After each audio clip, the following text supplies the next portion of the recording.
Welcome back to the channel, my freedom-loving 2A supporting patriots, for another Sunday Thoughts video. Before I go ahead and hop into today's subject, I would just like to thank each and every one of you for your continued support on this channel. And I'd also like to mention that down in the description box of every video, I have various links down there where you can go and use discount codes that have been given to the channel to help save money on various products. Now, some of those are affiliate links, and I do get back a small kickback for that for the channel, which goes back into the channel. And then there's also links down there for, say, craft holsters right here, where they're just links to go ahead and help you guys save money, where I don't get a kickback, but just a small way of being able to help give back to you guys out there who may be in the market for one of those items.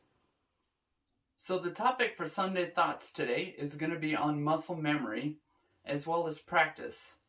So muscle memory is basically where you want to get to the point where you can do something and do it subconsciously versus consciously. Now, when you do something subconsciously, it's going to make you that much quicker and proficient at it. And that's something you can do without ever thinking about it. Or if you're doing stuff consciously, you know, it's something you're thinking about as you're doing it or right before you're doing it, and it's going to slow you down a little bit.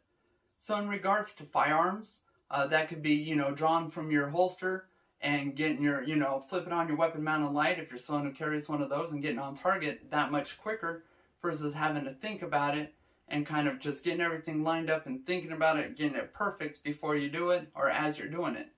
Or if you got enough practice and training, you can go ahead and do that subconsciously without ever thinking about it. Something I do subconsciously is using my turn signals when I'm driving.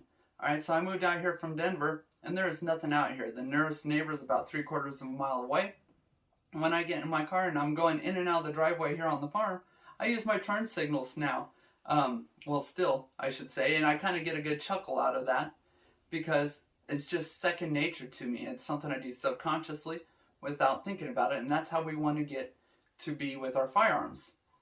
Now, a funny and embarrassing story that happened to me, I'll share with you guys. And if you got any of these, feel free to leave them down in the comments section so we're not all laughing at just me.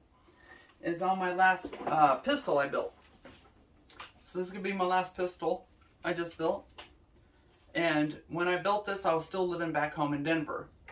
Grandma was out visiting us in Denver, and so I was bringing her back later that week to drop her back off at the farm and then head straight back out to Denver. So when I got out here, I brought this pistol with me. I had about an hour to mess around with it before it was dark out to go ahead and get it zeroed, function check it, and test it out. So I went ahead, threw a mag in, charged it, shot through that first mag. Everything worked perfect. Dropped that mag. I went ahead and put the second mag in, and I went ahead and dropped the bolt. And I'm a big fan of mag pull bad levers. Went to hit that bad lever, missed it. Went to hit it again, missed it again. Third time, missed it again. And I'm like, all right, what's going on here? I looked, my bad lever was gone.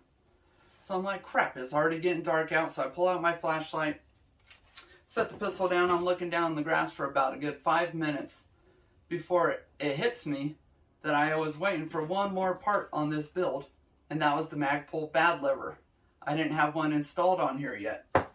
So it was pretty embarrassing. I had to laugh at myself after I realized that.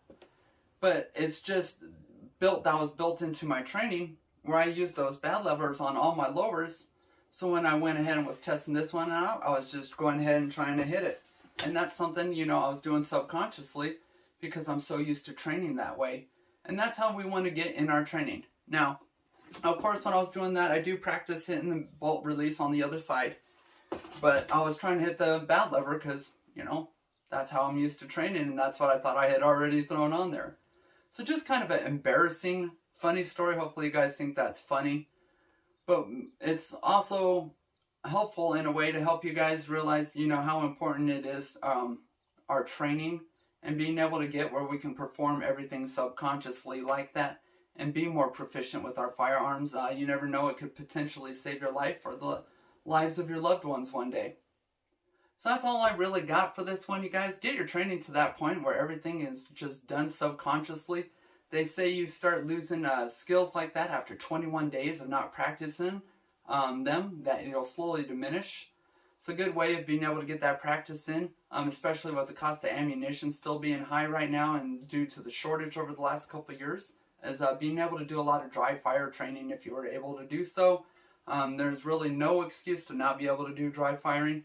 I'm not as good about it as I should be. It's something I need to practice more. But just throwing that idea out there for you as well.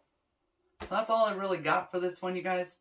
Like, share, subscribe, all of that good jazz. God bless you and yours, and we'll catch you next time.